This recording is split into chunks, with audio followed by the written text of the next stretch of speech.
Hermanos, que el Señor les continúe bendiciendo. Vamos a prepararnos a estudiar hoy el capítulo 8 y 9 de nuestro libro de texto. Así que lo invito a que me acompañen. Ya está la segunda parte del libro, dirigido específicamente a hablarnos de lo que implica una iglesia incómoda. Así que estaremos viendo capítulo 8 y capítulo 9. Es probable que sea nuestra travesía entre hoy y el próximo miércoles. Vamos a ver cómo nos va. Pero los vamos a tomar como una unidad, estos dos capítulos, capítulo 8 y capítulo 9. Gente incómoda y diversidad incómoda. Y los estamos tomando juntos porque cuando usted los lee, debe leerlos juntos. Tratan de lo mismo.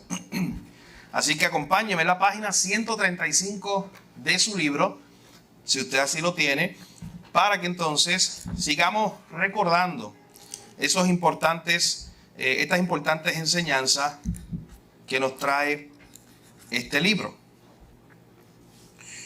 Así que hay un pasaje en la Escritura donde el apóstol Pablo está tratando de hacer una analogía para que la iglesia entienda cómo funciona la iglesia, precisamente, cómo funciona la unidad. Y Pablo utiliza esta imagen de un cuerpo que tiene cabeza y tiene miembros. Esa es la imagen que usted recuerda de 1 Corintios 12. Cristo es la cabeza y nosotros, Pablo dice, no importa en qué parte del cuerpo somos, lo importante es que somos del cuerpo de Cristo. No importa si es dedo, el dedo puede decir, yo soy del cuerpo de Cristo, que Cristo es la cabeza. No importa si yo soy ojo, yo puedo decir, yo soy ojo del cuerpo de Cristo. Bueno, no importa qué parte de tu cuerpo tú tengas, ese miembro puede siempre decir, yo pertenezco a ese cuerpo. Así que esa es la idea que tiene Pablo. Y usted recuerda en 1 Corintios 12, cuando él dice, oye, imagínate que la mano le diga al ojo, no te necesito. Oye, qué difícil sería que nuestro cuerpo no funcionara coordinadamente. Bueno, hay condiciones de salud. Hay condiciones de salud cerebrales que nos llevan a eso. Y es muy difícil que nuestro cerebro no coordina los movimientos. O sea, imagínese el cuerpo negándose a eso, a que tú quieras extender la mano y no lo hace. Sería bien complicado. De hecho, hay gente que incluso no puede caminar por cuestiones del cerebro, que hay algo desconectado ahí, que no puede coordinar los movimientos. En teoría pudiera caminar porque tiene las piernas. En teoría. Pero miren lo importante de que todo funcione junto. Así que esa es la imagen que el apóstol Pablo quiere traer aquí en 1 Corintios 12. Y particularmente está ese versículo 14, que usted lo tiene en su libro allí también. Es el primer verso que aparece, que dice lo siguiente: el cuerpo no consta de un solo miembro, sino de muchos. Y eso yo creo que es lo más importante de nuestra lección. Recordar que el cuerpo tiene una cabeza y no eres tú. Empecé incómoda la clase, el libro.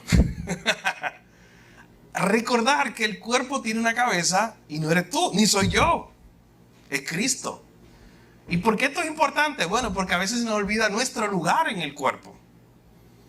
El pastor no es la cabeza, los líderes no son la cabeza, ni ningún hermano es la cabeza. Hay una sola cabeza y no tiene planes, como yo dije una vez, de dejar su trono o dejar su lugar. Él es la cabeza. Nosotros somos parte del cuerpo. Y noten, de igual forma, el cuerpo no consta de un solo miembro. El cuerpo consta de muchos. Y cuando analizas el capítulo completo te das cuenta que Pablo, como decíamos hace unos minutos, Pablo dice, todos se necesitan los unos a los otros. Aunque tú no entiendas para qué es el dedo pequeño del pie, hasta que te da un cantazo. Se fractura. Tiene huesito. Miren, a Stephanie, mi esposa, el año pasado le pasó. Tenía una chuleta muy buena, de hecho, que estaba cocinando. Estaba en la terraza, salió corriendo para la cocina, estaba descalza en la terraza. Había una hierbita allí que tiene unos sprinkles de agua, pero los sprinkles de agua están por encima, se sobresalen. No los vio y con su dedo chiquito, no puede ser el pie completo, no, con su dedo chiquito se lo llevó. Bueno, comimos bien ese día. Más tarde, pero comimos bien ese día. Más tarde te digo, porque eso se detuvo, fuimos al hospital incluso, imagínate. Porque el dedo literalmente parecía que se dobló. Y nosotros miramos eso y como que la primera acción era tratar de enderezarlo. Porque se dobló, estaba doblado. Entonces era como impresionante. Dice, oye, pero ¿qué pasó ahí? Entonces estaba como derecho ahora, pero sin flow, sin hinchó. Y después hay que ir al hospital. Y fuimos al hospital y de momento sacan la placa y todo. Y le dicen que tenía allí, gracias a Dios no se había partido nada, pero había una pequeña fisura. En uno de esos, parece como unos huesitos, pero mínimo, que tú dices, es un hueso en realidad. Tan pequeñito, hay como hay alguna especie de cartílago, hay algo ahí, el dedito chiquito del pie, y se puede fracturar. Y ese día, wow, yo decía, ¿cómo es eso? Y el doctor le explicaba que tiene como, no sé si lo que sabe más de anatomía, si tiene 3, 4 partes, no sé cuántas son. Pero una de esas partecitas estaba ahí media fracturada. Y decía, mira, oye, le dolió, según ella, uno de los dolores más grandes que ha tenido. Desde la cabeza hasta los pies. Es doloroso. Pero nota, es algo pequeñito, algo que como que no tiene mucho sentido, o algo que tú dices, pues yo chiquito el pie. Pero nota, es importante para el cuerpo. ¿Sabes qué? No podía caminar firme por un tiempo. O sea, todo se desequilibra. Dolores grandes. Todo se desequilibra por algo pequeñito que parece que no tiene mucho significado. Pero la idea bíblica de 1 Corintios 12, el cuerpo no consta de un solo miembro, sino de muchos. Y si Dios los diseñó, si Dios los puso ahí, son importantes. Todos son importantes. Todos tienen una función. Mi hermano, todavía el ser humano está tratando de entender incluso órganos de nuestro cuerpo. Miren, hay teorías sobre el apéndice. Oye, pues quítenselo a todo el mundo. ¿Para qué funciona el apéndice? Y yo no soy médico, ni hijo de médico, como decían los profetas del Antiguo Testamento. Pero sí, usted puede leer sobre eso, esa idea de que todavía el ser humano está tratando de entender para qué son todos los órganos de nuestro cuerpo. Pero ¿sabes qué? Sí algo tan seguro, y es que están puestos ahí por un propósito. Por algo se puso ahí. Por algo Dios lo diseñó así. Así que es la analogía, mi hermano, que Pablo está utilizando para ayudarnos a entender que si Dios puso, y de hecho el capítulo lo dice, capítulo 12 de Corintios, que Dios puso los miembros cada uno donde Él quiso de forma particular. Así que esa es la analogía. Tú y yo no somos la cabeza, ya hay una sola cabeza que es Cristo. Tú y yo somos parte de esa cabeza, somos miembros de esa cabeza, y cada uno es importante porque no solamente se trata de mí. No hay una cabeza y todo brazo, o una cabeza y todo pie, sino que hay una cabeza y hay 2 brazos, hay 2 pies, la oreja, la nariz y todos los demás órganos, cuerpo, por dentro y por fuera que nosotros tenemos. Así que esa es la imagen que Dios está tratando de ayudarnos a entender con este capítulo de 1 Corintios 12. Así que si todos los miembros del cuerpo de Cristo son importantes, ¿qué pasa cuando encontramos en nuestra humanidad incomodidad? ¿Qué pasa cuando encontramos en nuestra humanidad diferencia? Porque ¿sabe qué? La función del dedito pequeño del pie no es la misma función que mi riñón. Son diferentes. Y mi riñón no está peleando con el dedo del pie chiquito para tomar su lugar. Mi riñón entiende, gracias a Dios, para que está ahí y está funcionando para eso. Y el dedito chiquito entiende para qué está ahí y está funcionando para eso. Es el diseño de Dios. Noten que es la misma imagen que se quiere traer aquí, en 1 Corintios 12. Tú entender el diseño de Dios para ti como parte del cuerpo de Cristo. Él es la cabeza, pero tú eres un miembro importante del cuerpo de Cristo. Y hay algo que tú puedes hacer y debes hacer que otro hermano no va a hacer. Pero hay algo que otro hermano va a hacer que tú quizás no tienes el talento, el don para hacerlo. Y sabes que no necesitamos los dos. Necesitamos todo el cuerpo junto. Pero me interesa cómo él comienza entonces hablando en la página 135 con esa primera línea. Hay algunas personas extrañas en la iglesia. Y usted se puede identificar. Escucha lo que dice. Si has pasado algo de tiempo en una iglesia, lo sabes. Algunos de los tipos de creyentes extraños con los que he tenido más dificultades a lo largo de los años incluyen. Ahí usted puede tener su lista. Pero mire lo que él dice. No lo voy a leer todo, pero escuche. Los abrazadores agresivos que siempre eluden los abrazos parciales para abrazarlo a uno por completo. Hay gente que no le gusta ser abrazado. Y hay gente que abraza por 10 minutos y tú te puedes sentir incómodo. Las personas poco agresivas que nunca saben si abrazarte o estrecharte la mano. El baby boomer que no tiene confianza suficiente para compartir la sabiduría de los millennials como yo. O que no me quiere preguntar una opinión porque yo soy más joven. O al revés, yo no quiero preguntarle la opinión a él o a ella porque yo lo veo como que es de otra generación y su opinión como que no cuenta para mí. El sabelotodo que maneja todo de manera indulgente. El procesador que aprovecha a los demás para desarrollar sus pensamientos en voz alta, en grado excesivo. El que habla bien duro. Que todo el mundo sabe que llegó. La dama que se las arregla para hacer preguntas ofensivas e indiscretas bajo el pretexto de una preocupación bondadesa. Esa es la que se quiere enterar de las cosas bajo una apariencia bondadosa. Estoy leyendo el mismo texto, por si acaso. Bajo una preocupación bondadosa y dice, es que es para orar. Dame más detalles porque es para orar. Tú no tienes que saber todos los detalles para orar. Tú puedes, exacto, con lo que te dijeron. Es suficiente.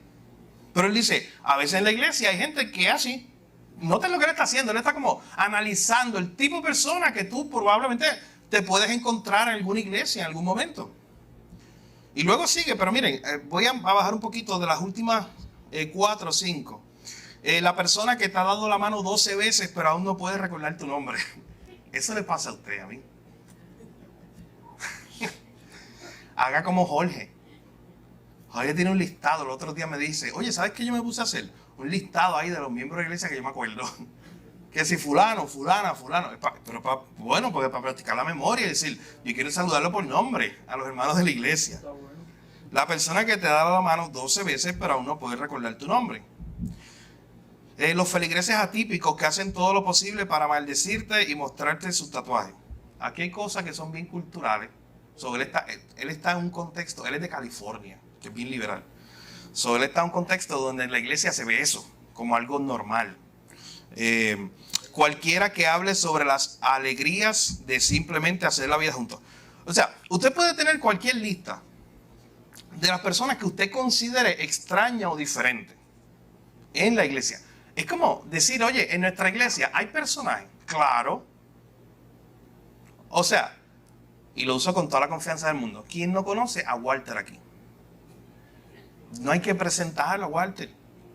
No hay que decir nada de Walter. La gente lo conoce y automáticamente sabe quién es, y sabe su personalidad, y sabe lo que hace, y ya. Eso, así ocurre. Así ocurre con cada uno de nosotros. Y aunque usted crea que no, usted muestra una personalidad que la gente lo va a ir identificando y lo conoce. Y cada iglesia es diferente, nos está diciendo el autor, en ese sentido. De hecho, yo fui a predicar hace como un mes ya a una iglesia en Lajas y hubo un hermano que yo decía, este es Carlos. Mi hermano Carlos que está ahí atrás. ¿Sabe por qué? Yo llegué y lo primero que me dijo, venga, micrófono, póngaselo por aquí. Y me persiguió hasta que yo me pusiera el micrófono. Y ¿sabe qué? De momento estaba allá atrás y salió corriendo para ponerme la pisaja. Hay hermanos que están comprometidos con algo específico. Y en toda iglesia está ahí ese hermano. Está el Walter, está aquel, está el otro. O sea, cada iglesia tiene esas dinámicas, esos hermanos, esos personajes, si queremos llamarlo así. Pero entonces, ¿qué pasa cuando de momento, como dice aquí el autor, la lista es como interminable y de momento yo encuentro algo en algún hermano por su personalidad que me incomoda? Porque él es bien extrovertido y yo soy bien introvertido. Porque a mí me gusta saludar de mano así lo más lejos posible. Es más, te saludo, Jorge. Y él es el que le gusta, ven acá, un abrazo. Y la gente que saluda apretándote la mano. Aquí hay 2 o 3. Pero que te aprietan la mano así, tú sabes. Hay gente que esa es su señal. Una cosa increíble. Imponente, esa es su. Usted los conoce, en todos sitios hay eso. Entonces, miren, son cosas banales, cosas que dicen, eso es algo bobo. Pero piense por un momento, cosas que usted por alguna razón le puede incomodar de otra persona. Entonces, noten lo que él dice. Estoy aquí en la página 136 abajo. Él dice, el punto es que no debemos esperar que ninguna iglesia esté exenta de personas que nos molesten o que sean diferentes a nosotros. Y eso es algo bueno. La realidad de la familia de Dios es que las personas tienen diferentes antecedentes, diferentes personalidades, diferentes opiniones. Y seguro que esas personalidades pueden chocar. Esos background de vida, esos antecedentes pueden ser diferentes. Es un gran desafío comprometerse con una familia como esa, pero lea lo que dice después. Si usted es cristiano, no, ¿qué dice ahí? No hay opción.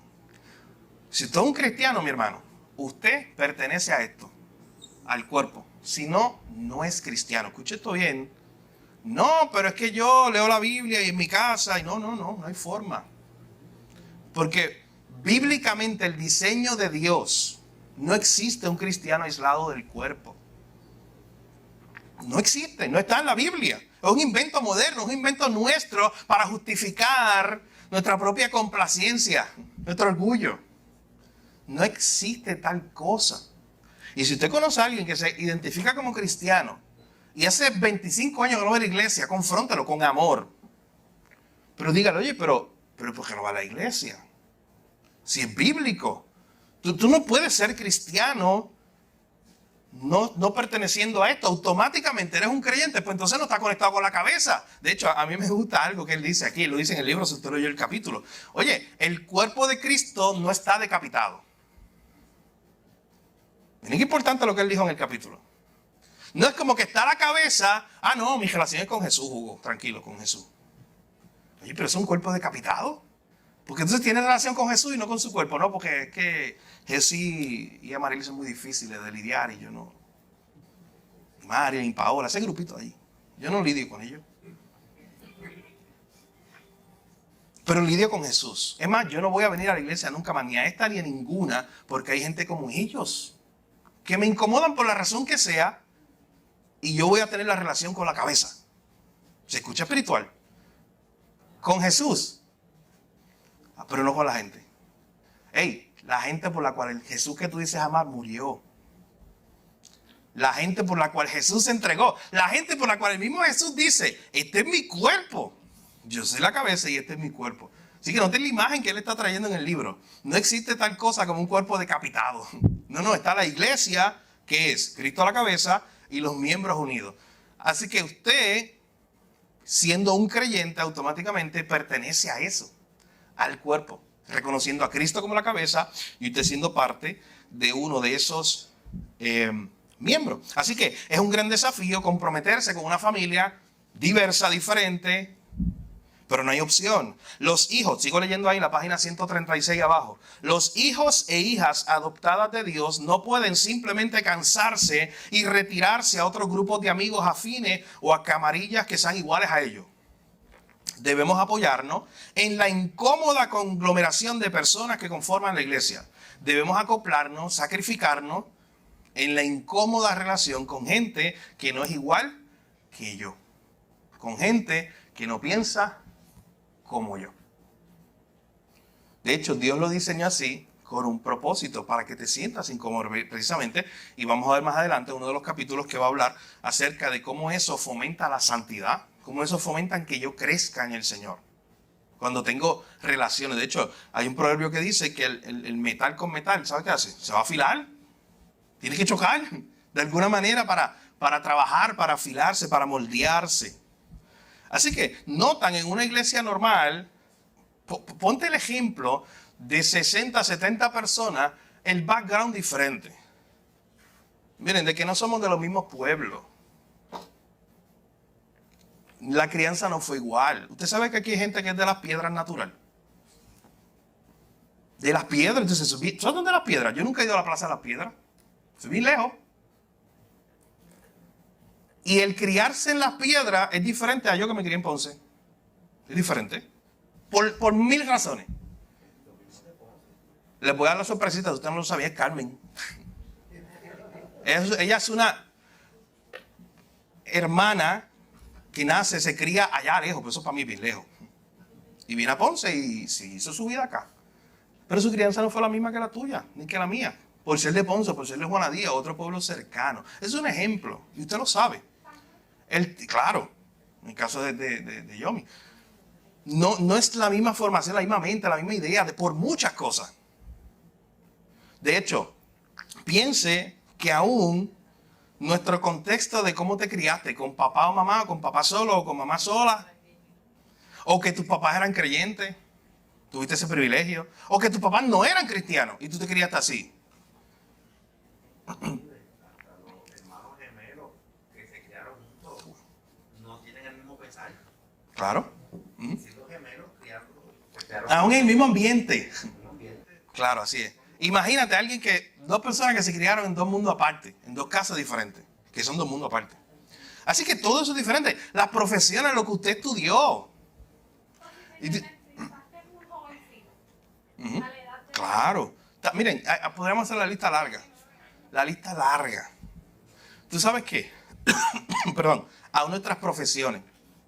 Y tú decir, aquí entre nosotros está la ama de casa, maestra, médico, enfermero, trabajador social, estoy pensando así rápido, constructores, contratistas, contables, piense, terapistas, supervisores, de aquí, de allá, gente que trabaja en laboratorio, gente que trabaja con la maquinaria, los retirados, los que están en la universidad ahora, no son iguales, pensamos diferente. De hecho, aún tú dices, oye, ¿y qué yo voy a hablar? A veces yo veo a Pablo y David hablando en chino. Y se une Luis, no, que aquella. Dicen palabras que yo no entiendo, de verdad. Dicen palabras que si vamos a formar el muñeco, yo, ¿por qué muñeco? Eso es una palabra que usan ellos. y yo no logro entender. O sea, en términos de construcción, ¿qué muñeco? Y para ellos es, no sé, yo todavía no sé lo que es, pero es como la estructura, no sé, después me explicarán.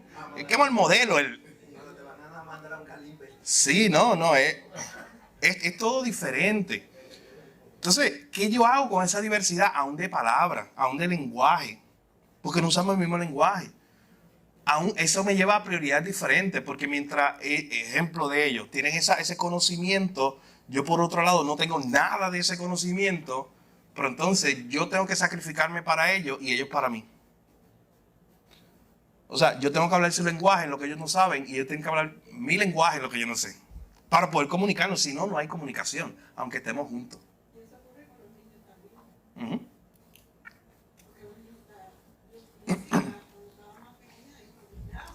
Sí. Uh-huh. Así es.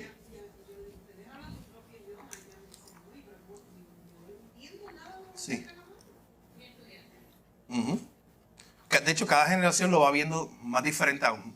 Así que este es un ejemplo, podríamos estar toda la noche aquí, pero piense todas las cosas. De hecho, yo hace un tiempo atrás, en algún momento me acuerdo que aquí escribí en la pizarra, en este lado de la pizarra, escribí, creo que fue con Jorge el ejemplo que ponía, de lo diferente que podíamos ser. Pero como lo que nos unía era que era Cristo. Y a veces el énfasis lo ponemos en las diferencias y no en lo que nos une. A veces el énfasis no en que tu crianza, en aquello, en el lenguaje que hablas, en tu profesión. No, eso son diferencias y están bien.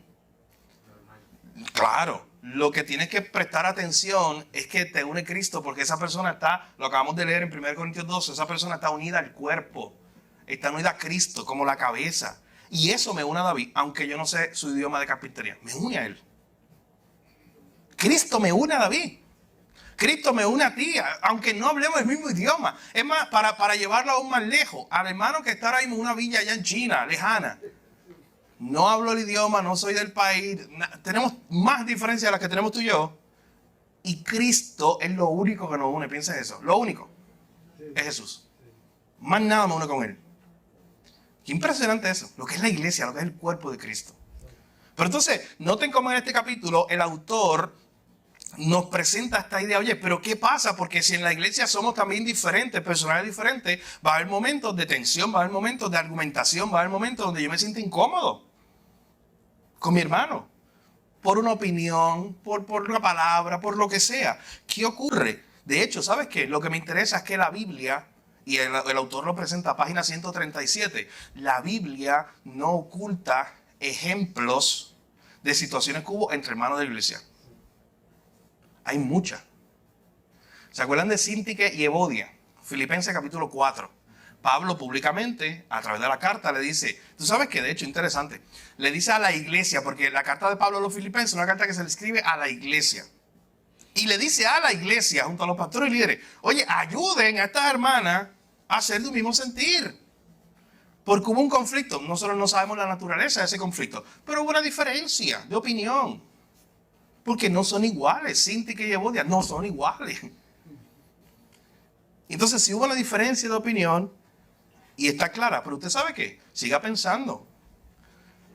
¿Quién más en el Nuevo Testamento, personaje, en la iglesia, tuvieron alguna diferencia entre ellos? Bernabé y Pablo. ¿Se acuerdan? Eso está allí en Hechos capítulo 15. ¿Se acuerdan cuando Pablo había partido de su primer viaje misionero? Se había llevado a Marco, este joven, pero Marco había abandonado la misión. Marcos se había ido, Marcos no sabemos por qué razón, pero Marcos se había desligado de la misión. Así que cuando Marcos se desliga de la misión, ellos siguen su camino, Pablo con Bernabé, llegan otra vez a Antioquía, que era la iglesia que lo envió, dan el informe, la iglesia los envía al segundo viaje misionero, y usted imagínese la escena.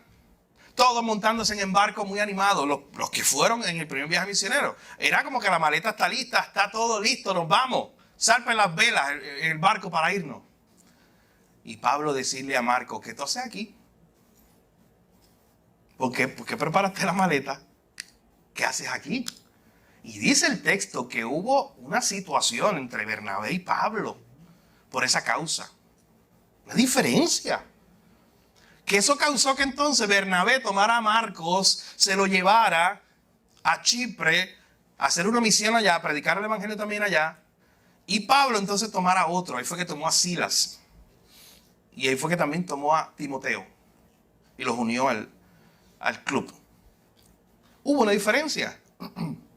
¿Sabe qué? Piense en Gálatas capítulo 2, cuando Pablo está diciendo, hubo un momento cuando Pedro vino a la iglesia de Antioquía, la iglesia gentil. ¿Y qué pasó con Pedro? Usted lo recuerda en Gálatas capítulo 2. Cuando llegó allí, a la iglesia gentil, ¿qué pasó con Pedro? ¿Quién recuerda? ¿Qué hacía Pedro? ¿Se sentía cómodo Pedro en sentarse a comer con los gentiles? ¿O con los judaizantes? ¿Qué él hacía? De hecho, que Pablo llega un momento donde en Gálatas capítulo 2 dice, era digno de que yo señalara eso. Y decir, oye, prácticamente Pedro está siendo hipócrita. Y en Gálatas capítulo 2 se menciona el momento donde Pablo está corrigiendo y dice que lo tuvo que llamar la atención y hablaron. Una diferencia, una situación que tuvieron. ¿Y sabes qué es lo más que me interesa en la Biblia? Que no oculta la diferencia entre estos hermanos, pero también sabes qué es lo mejor. Que en estos casos que les acabo de hablar de Pablo y Bernabé, o Pablo y Marco, y después Pablo y Pedro, vemos en el mismo Nuevo Testamento que hubo resolución en algún momento. Nosotros no sabemos cuándo ni cómo, pero se sentaron a hablar. Porque entendieron que ambos eran del mismo cuerpo, que Cristo era la misma cabeza. No que Pedro tenía una cabeza y Pablo otra. ¿Y sabes cómo lo sabemos? Bueno, porque en la última carta de Pablo, segunda de Timoteo capítulo 4, Pablo le dice a Timoteo, tráeme a Marcos, porque me es útil. Marcos es el que te abandonó. Imagina a Timoteo diciéndole eso. Sí, tráemelo. Algo pasó, una reconciliación, porque ambos entendieron este concepto. Pedro, en su última carta, segunda de Pedro capítulo 3, versículo 15, habla acerca de las cartas de nuestro amado hermano Pablo. O sea, había buena voluntad entre ellos, había una buena relación entre ellos. A pesar de que un día Pablo tuvo que sentarse con Pedro y llamarle la atención. Así que en la Biblia el conflicto interpersonal ha sido parte de la iglesia desde sus primeros días, ahí mismo lo dice. Escuchen lo que dice en el segundo párrafo de la página 137. En casi la mayoría de los domingos es mucho más fácil quedarse en casa que ir a pasar unas horas cantando y aplaudiendo con personas con las que uno nunca pasaría el tiempo. Está duro. Con personas que son muy diferentes a mí. Con personas que me hacen sentir incómodo por la razón que sea, por la diferencia que sea, que las camisas azules no me gustan mucho. Bueno, yo no lo puedo decir porque todas mis camisas, todos mis polos son azules. Cuéntamela. Son azules y negras, todos mis polos, literalmente. Pero imagina, anaranjado ese. No me gusta mucho. No me gusta mucho y ya. Entonces, imagina una diferencia que yo tengo con... Y que yo escale esa diferencia con mi hermano Luis. Y que yo no quiera venir los miércoles o los domingos porque no quiero ver a Luis con la camisa anaranjada. Mi hermano, son ejemplos banales, sencillos. Pero usted entiende la idea. Y la idea que está trayendo el autor. Dice, en casi la mayoría de los domingos es mucho más fácil quedarse en casa que ir a un lugar donde por alguna razón voy a estar en un lugar incómodo.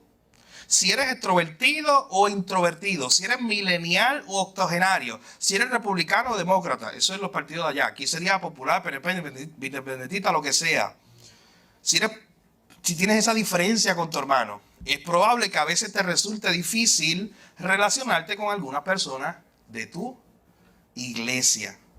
Entonces luego hace como un análisis de lo difícil que es para él quedarse antes y después del servicio y cómo él se llevaba, literalmente lo dice ahí. ¿Sabes qué él hacía? Se iba del culto, se llevaba la donita que regalaban y se iba ya, se la comía y se iba rápido.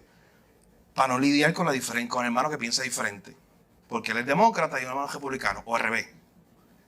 Y para no lidiar con eso y tener que escuchar a este hermano hablar de eso. Luego lo que dice después.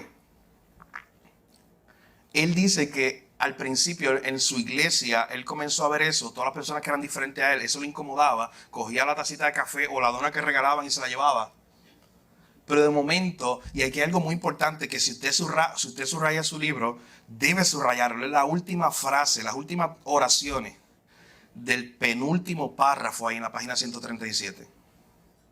Él dice, pero me las arreglo. Aunque no piense como yo, este hermano en muchas cosas, yo me las arreglo porque a fin de cuentas vale la pena ir el domingo y abrazar a mi hermano, porque somos bien diferentes en muchas cosas, pero Cristo nos une. Y eso es lo que demostramos ese domingo, que a pesar de tantas cosas que allá afuera nos mantendrían a 1000 pies de distancia, porque somos diferentes, Cristo nos está uniendo, nos está convocando ese domingo y yo lo abrazo. Así que él dice, me las arreglo, a fin de cuentas vale la pena. Y mire lo que dice, me encanta esa última frase. Él dice, esta es mi gente, ellos son mis hermanas y mis hermanos y yo los amo. Mi hermano, esa es la actitud correcta que debemos tener cuando entendemos esto. Son diferentes a mí, he tenido diferencias y si no las he tenido, prepárate que las vas a tener. Pero los amo. La pregunta es, ¿los amas tú verdaderamente a tus hermanos en la fe? Aquellos por los cuales Cristo murió. Aquellos que están conectados contigo en esta imagen de que Él es la cabeza y nosotros el cuerpo. No hay otra cabeza y otro cuerpo, no. Existe una sola unidad. Cristo la cabeza y nosotros el cuerpo. Hay una frase que me gustaría que la pusiéramos en la pantalla. Está ahí en la página 137, pero para el que no tenga el libro, en la parte final. Hay un autor, se llama Scott Sauls, que dice que ser miembro de una iglesia, escuche bien lo que significa. Ser miembro de una iglesia, míralo ahí, significa unir a tu yo imperfecto con muchos otros seres imperfectos para formar una comunidad imperfecta que a través de Jesús se embarca en un viaje hacia un futuro mejor juntos. Eso significa ser miembro de la iglesia. Unir mi yo imperfecto a otro imperfecto para formar una comunidad imperfecta, donde juntos, a través de Jesús, vamos hacia un futuro mejor. Nos estamos santificando. Miren cómo lo decía Spurgeon. Está ahí abajo, en el libro. No está en la pantalla, está en el libro abajo. La iglesia puede ser defectuosa, dice Spurgeon, pero esa no es una excusa para que no te unas a la iglesia si eres de Cristo. Tampoco debes sentirte descalificado por tus propias faltas. Él continúa diciendo, Spurgeon, porque la iglesia no es una institución para personas perfectas, sino un santuario para pecadores salvados por la gracia. quienes aunque son salvos, siguen siendo pecadores y necesitan toda la ayuda que puedan obtener de la simpatía y la guía de sus compañeros creyentes. O sea, en otras palabras, yo no puedo partir de la premisa de que mis hermanos están flotando ya por los aires. O sea, en otras palabras, que Dios los salvó y son casi ángeles. Y no pecan y no se enojan. Tú sabes que hay gente más difícil de pensar enojados que otra. O sea, tú ves una persona con una persona jovial, con una personalidad siempre alegre. Esa persona es difícil tú pensarla enojado. ¿No te ha pasado? Es más, te encuentras con un familiar cercano y le dices, bendito, pero es que Hugo no se enoja. Porque no lo ven en su mente por su tipo de personalidad. Pero sabes que todavía si tiene los pies en la tierra, si está en esta carne, sí se enoja. Sí tiene situaciones, sí peca. Sí hace muchas cosas malas, sí comete errores, sí muchas veces no toma las decisiones correctas. Porque peca, un pecador. Nosotros tenemos que partir de ese concepto, mi hermano. Como lo está diciendo aquí también el autor y Charles Spurgeon. Necesitamos entonces toda la ayuda posible para nosotros crecer juntos en esta tarea, porque todos estamos en el mismo barco. Miren lo que dice después allá en la página 138. Él dice, no existe tal cosa como el I-Church. ¿Usted sabe lo que es el I-Church?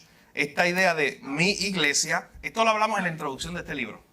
La iglesia que yo formo con mi diseño, la iglesia que está centrada en esto, yo. La iglesia que está centrada en mí y que yo la estoy diseñando según mi ideal. Dice, oye, no existe tal cosa. Esa idea del Jesús y yo. El Jesús en la cabeza, yo solamente con la cabeza, no con los miembros. No existe tal cosa. Él nos dice, la vida cristiana no puede ser un asunto individual. La iglesia es necesaria y es necesariamente plural porque es un miembro. Escuche bien, y esto es lo que yo le decía. Decir que amas a Jesús, pero no amas la iglesia, es decir que prefieres una cabeza decapitada. Eso es lo que yo le decía ahorita. Decir que amas a Jesús, pero no a la iglesia, es decir que prefieres una cabeza sin el cuerpo.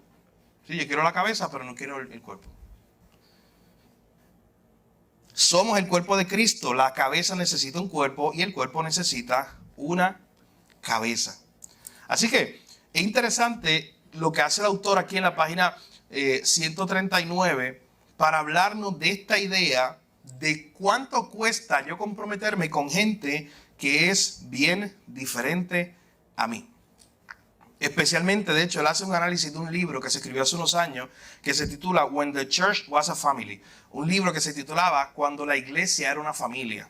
Y hace un análisis de cómo las cosas han cambiado, aún en la idea de iglesia. Y le dice, oye, teníamos generaciones pasadas donde literalmente la iglesia era la familia.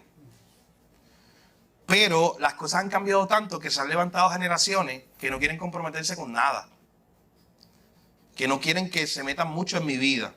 Quieren el I-Church, mi propia iglesia, mi propio diseño. Y miren lo que dice al final de la página 139.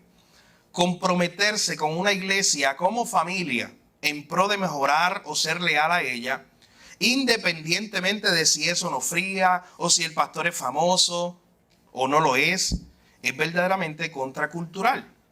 Pero en mi caso particular veo que este es el enfoque que funciona mejor, tanto para la iglesia como para los individuos dentro de ella. Incluso si eso significa que nos comprometamos a gastar mucho tiempo con personas que, seamos honestos, evitaríamos en cualquier otro contexto. Esa es la idea que nos está hablando.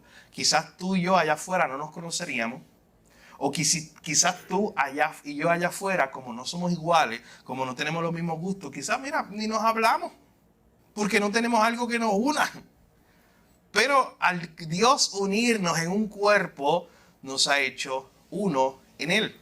Nos ha puesto un tema de interés. Aunque hay muchos temas variados, diversos, que vamos a hacer diferentes, hay un tema de interés. ¿Sabes cuál es? La gracia del Señor. La gracia que te alcanzó a mí fue la misma que me alcanzó. La gracia que te alcanzó a ti fue la misma que me alcanzó a mí. Así que si un día yo no tengo nada que hablar contigo porque no hablamos el mismo idioma, porque somos bien diferentes y no podemos hablar de nada porque tú eres un mundo aparte y yo aparte. Por lo menos hay un tema que podemos hablar Luis y yo. Él me puede contar cómo la gracia de Dios lo alcanzó. Y yo le puedo contar cómo la gracia de Dios me alcanzó. Y fue el mismo Jesús que nos alcanzó a los dos. Así que hay algo que nos une. Y ese es el énfasis que nos está presentando aquí esta idea o estos textos. Luego, entre la página 140 en adelante, el autor nos va a traer este concepto mientras Pablo habla de anatomía para hacer esta imagen de Cristo como la cabeza y nosotros el cuerpo. Pedro, ¿sabes qué va a hacer? Allá en Primera de Pedro, capítulo 2, versos 5 al 7. Pedro lo que va a hacer es traernos otro tipo de imagen. Y es una imagen, en vez de anatomía, que él saca de la construcción, de los ingenieros, los arquitectos. Vamos a leer ese texto. ¿Alguien que lo pueda leer? Primera de Pedro, capítulo 2, versículos 5 al 7.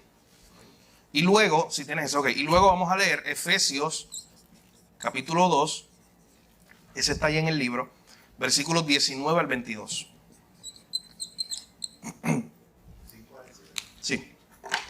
Vosotros también como piedras vivas, sed edificados como casa espiritual y sacerdocio santo, para ofrecer sacrificios espirituales aceptables a Dios por medio de Jesucristo, por lo cual también contiene la escritura.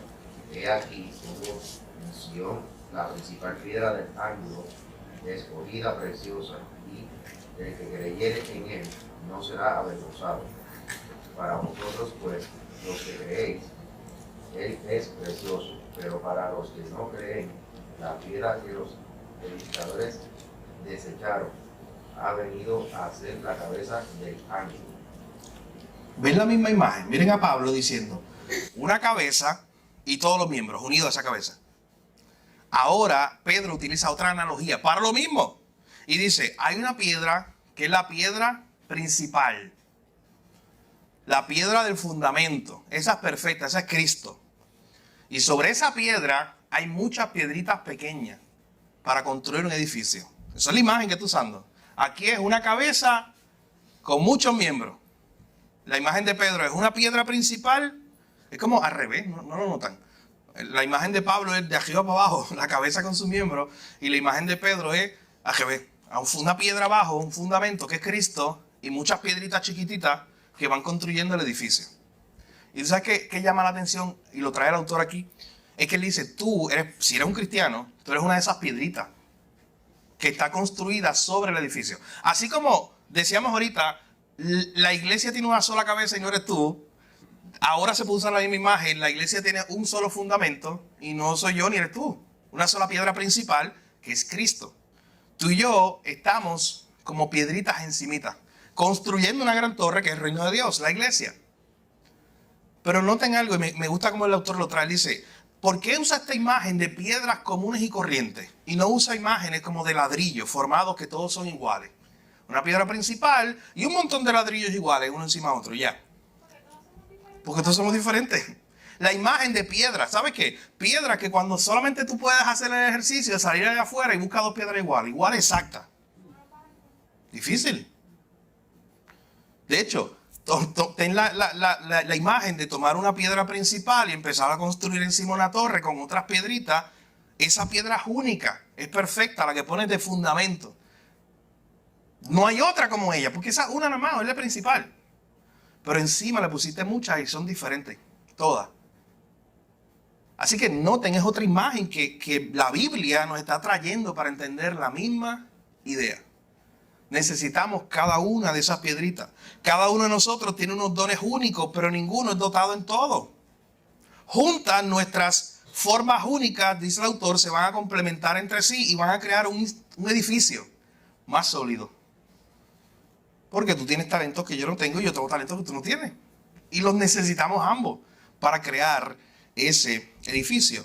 Así como tú no puedes ser un miembro aislado de la cabeza, tú no puedes decir que eres un creyente, que eres una piedrita aislada del edificio. No tiene sentido. Es la idea bíblica. Miren aquí, en la página 140, hay una frase que está allí, para que la pongan en la pantalla. En la página 140 hay una frase que muy importante debemos destacar. Está luego que dice somos piedras. Ese primer párrafo, las últimas dos oraciones. Dice, no debemos buscar una iglesia que cambie para que se ajuste a nosotros.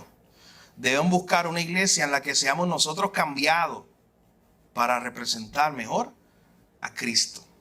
Es importante lo que está diciendo. No debemos buscar una iglesia que cambie para que se ajuste a nosotros.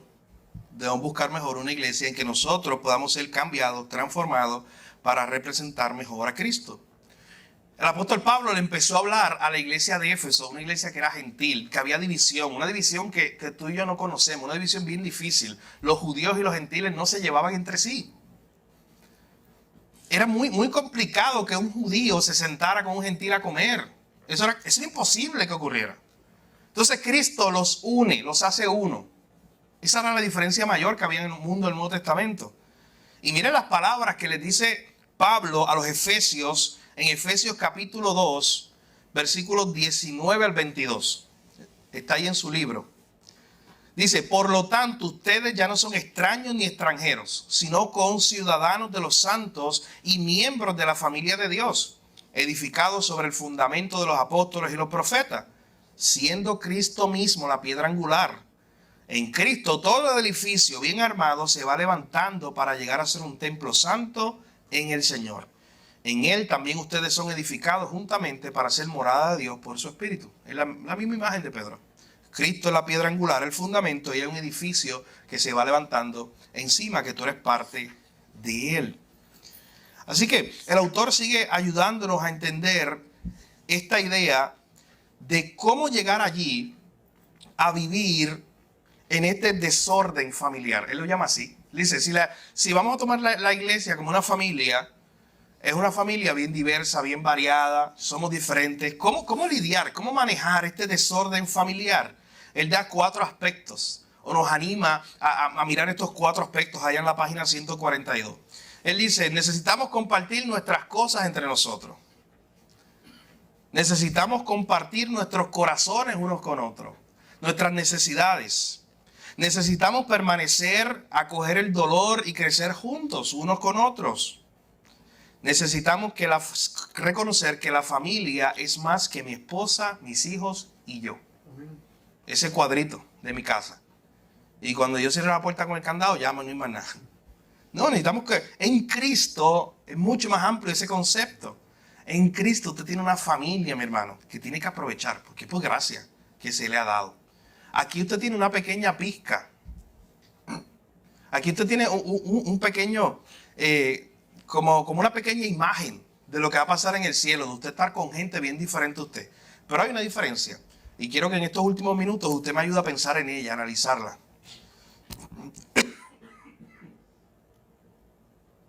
Piensa en esta pequeña diferencia.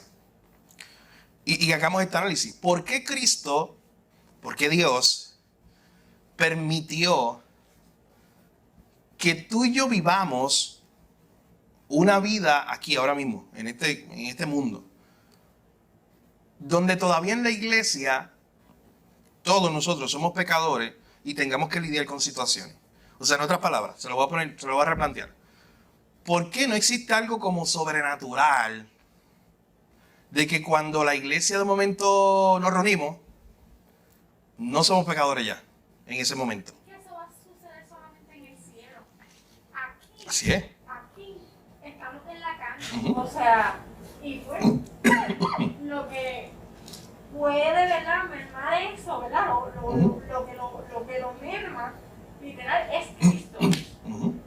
Así que noten. Es lo que nos mantiene, por lo menos a mí, claro, personal, es lo que me mantiene centrada en Él. Esa es la realidad de lo que ocurre. Es en el cielo que no va a haber pecado, es en el cielo que estaremos juntos, unidos, una misma mente, un mismo corazón. Es en el cielo que yo nunca me voy a enojar con un hermano. Eso es el cielo. Pero entonces, claro, nosotros no vamos a conocer todo de Dios, todas las respuestas de por qué Dios hace lo que hace. Pero sí podemos analizar algo. ¿Por qué usted cree que Dios, en su sabiduría, por qué Él permite entonces unir a gente que es diferente, que sabe que van a tener diferencias, que son pecadores todavía? Unirlos en una iglesia. Para que nos Importante. Para que cuando lleguemos a Cristo, Ujú. pues estemos sin mancha. De hecho, es parte de nuestro proceso de preparación. Pero piensen en eso. No sé si lo había pensado antes. O sea, ¿por qué todavía luchamos, aún en la iglesia, es lo que quiero decir, con esa realidad de que somos pecadores y no somos perfectos, no hemos llegado allá? Nosotros como cristianos, sí, aún somos pecadores, Ujú, pero entonces, ¿qué pasa con lo que nosotros llamamos gente del mundo ujú. cuando nos ve a nosotros? O sea, ¿cómo van a lidiar en tratar de acercarnos a nosotros o nosotros tratar de traerlos a la iglesia cuando quizás nos van a ver como perfectos? Claro. No lo somos. O sea, Y esa es la imagen que no debemos vender, exacto, que a veces se vende. Exacto, no somos perfectos. Ujú. O sea, se nos va a hacer más fácil entonces poder traer, Claro. dejando esa mera, somos humanos. Somos Sí. igual de pecadores. La Ujú. diferencia, estamos en Cristo. Claro. Estamos en un proceso Ujú. versus una persona que no conoce a Cristo. Sí, y todos sabemos el proceso de santificación es un proceso que se debe estar dando en todo creyente. Todo creyente está loading, está creciendo en santificación. O sea, no hay tal cosa como un creyente que no esté creciendo, siendo más santo que ayer, luchando con el pecado. O sea, no es justificar el pecado, no es decir, mira, pues somos pecadores, ni modo, aguanto a Jorge. Porque que ya, es pecador y yo soy pecador y ya somos pecadores. No. Es que Jorge, si es un cristiano, Jorge es pecador, pero está luchando con su pecado. Y se tiene que unir conmigo que soy pecador, pero si soy un creyente, estoy luchando con ese pecado.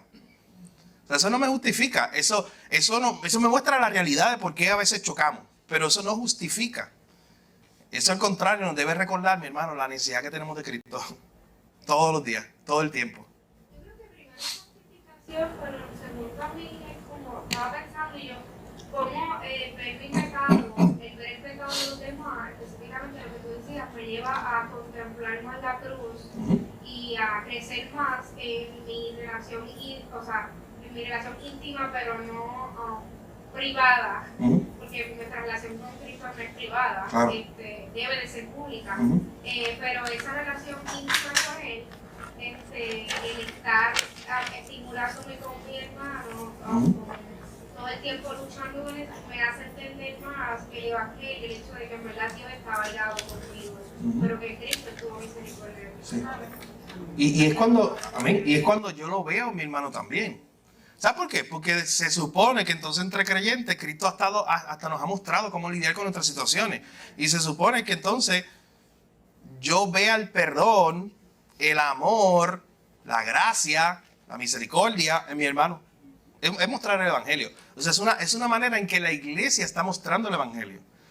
De hecho, Mark Dever dice que qué bonito sería entrar a una iglesia, en la iglesia bíblica, donde tú entres y se cante el evangelio. Todas las canciones son el evangelio. El pastor se pare y predique el evangelio. Pero él dice, falta algo muchas veces en nuestra iglesia. Y es que entonces entre la gente vivan el evangelio. La forma en que yo trato a Jorge, la forma en que Jorge me trata a mí. Es el evangelio vivo. Dice, ¿y sabes qué hace la iglesia? Hacer visible el evangelio. Lo cantamos, lo escuchamos en la predicación, pero ¿sabes cómo se hace visible? En hechos, En mi relación con David.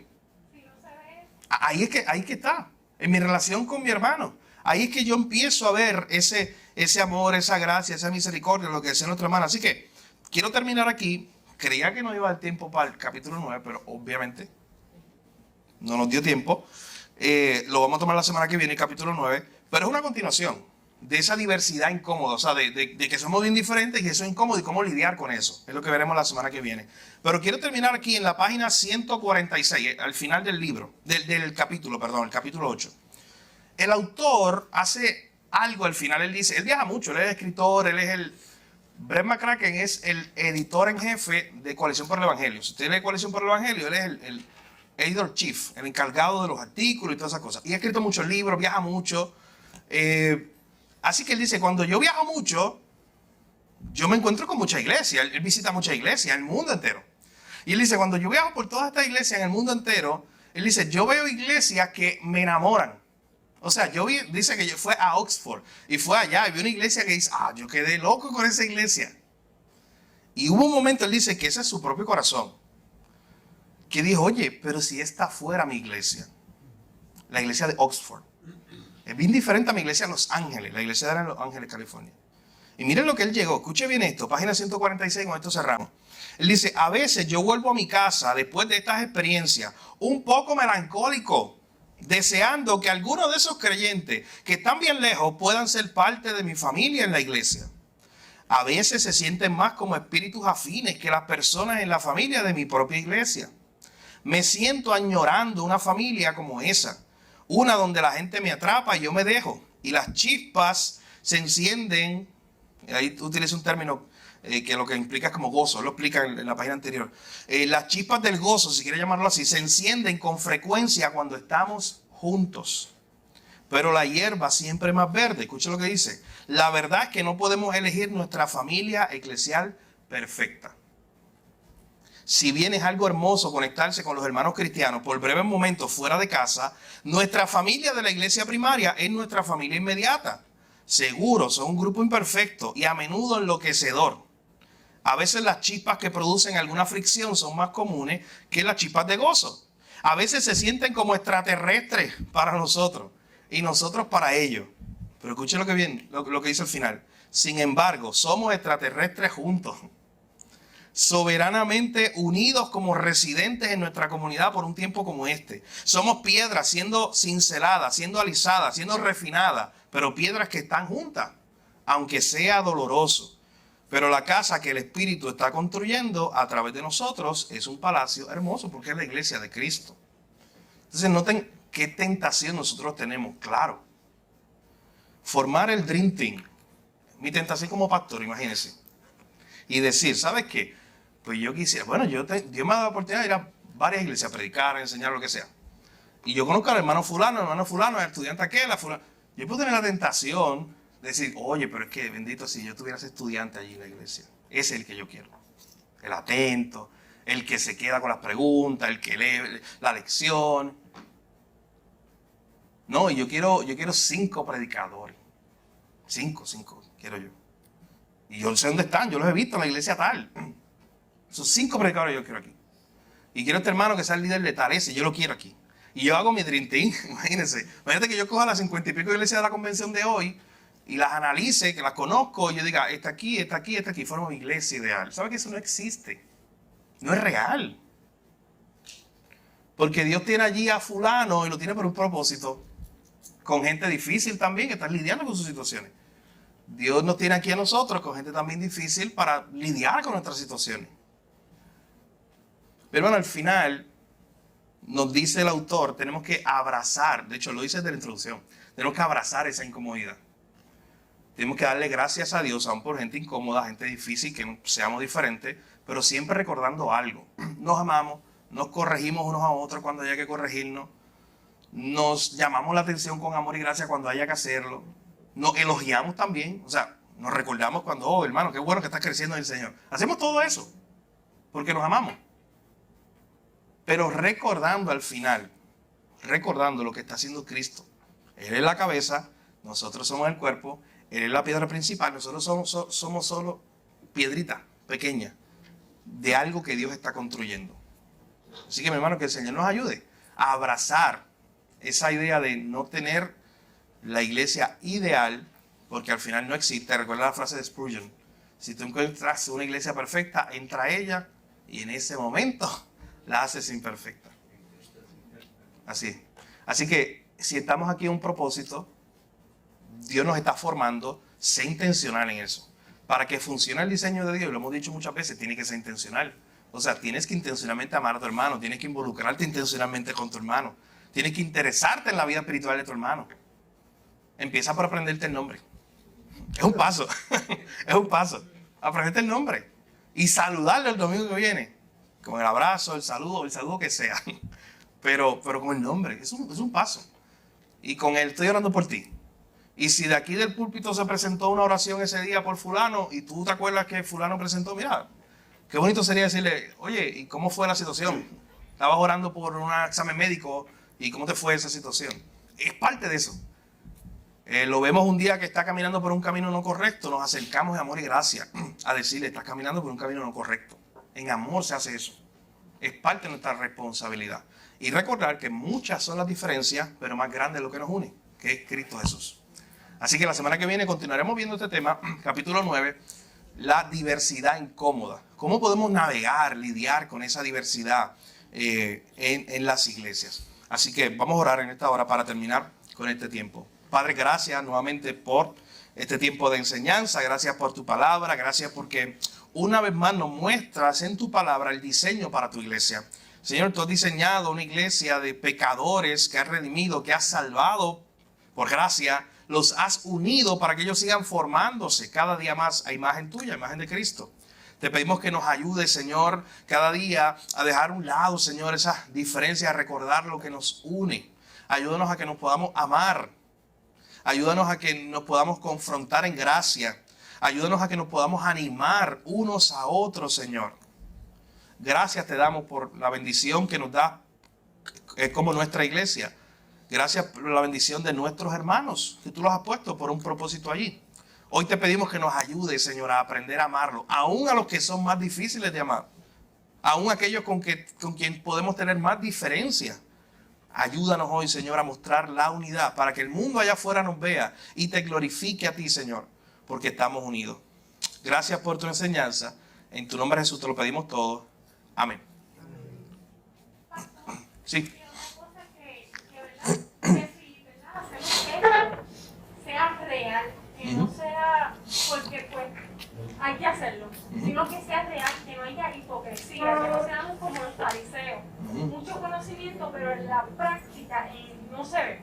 Sí. De hecho, el último minuto, Hugo. Yo le he dicho ya por 3 meses que yo estaba leyendo Mateo, ¿verdad? Pues ya les voy a decir que termine. Voy para Marco ahora. Pero después de 3 meses de estar leyendo Mateo, 1000 veces he leído Mateo 28. Y mi devocional de esta mañana, cuando terminé por fin Mateo 28, fue impresionante ver cómo Jesús dice estas palabras. En Mateo 28, cuando Él se aparece resucitado. Y miren lo que dice. Estoy en Mateo capítulo 28, versículo 10. Jesús se encuentra con unas mujeres, ¿verdad? Sale a su encuentro. Ellas se acercan, abrazan sus pies, lo adoran. Y en el versículo 10 dice, entonces Jesús les dijo, no temas, id, dad las nuevas a mis hermanos, para que vayan a Galilea y allí me verán. 1000 veces he leído Mateo 28, pero ¿sabes qué resaltó esta mañana? Salió así como el texto. Lo que dice Jesús ahí, dar las nuevas a mis hermanos. ¿Sabes de quién está hablando él? ¿De quién está hablando él? Cuando le dice, a estas mujeres, denle esta noticia de que yo resucité a mis hermanos. ¿Quiénes son? Los que los acaban de ¿qué? Dejarlo solo, negarlo, traicionarlo, Judas. Entonces, todo ese grupo, toda esta gente, dar las nuevas buenas a mis hermanos. ¿Cuándo Jesús había usado ese término con ellos? Piensa, eso fue mi análisis esta mañana. Ellos son mis hermanos. Es impresionante. Jesús resucitado, llamando a sus discípulos así, y especialmente luego de haberle hecho lo que le hicieron. Este es el tipo de amor que Cristo nos está llamando a tener nosotros. El amor ágape. Así es. Este amor sacrificial, este amor que perdona, este amor que da gracia, que da misericordia, este amor que está dispuesto a llamar hermano aun aquellos que en un momento dado hicieron lo que hicieron con Jesús. Así que importante que nosotros aprendamos al final de cuentas a amar como Cristo nos amó. Ese es el llamado nuestro. ¿Usted quiere ver el modelo de cómo amar a su hermano? Solamente mira a Cristo y ahí está el modelo. Eso refuerza la teoría del cuerpo. Así es. A pesar de las diferencias de pensamiento. Amén.